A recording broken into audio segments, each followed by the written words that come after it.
Tara't maggulay ng sayote mga kalalabs.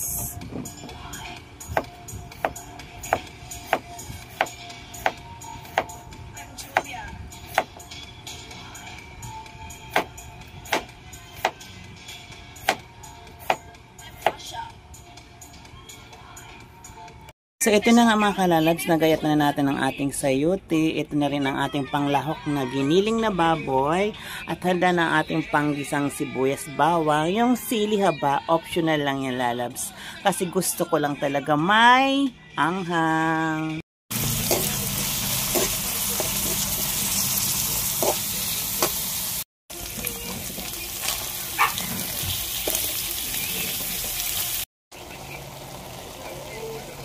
This is it. Luto na ang ating ginisang sayote mga kalalabs. Ready to eat na.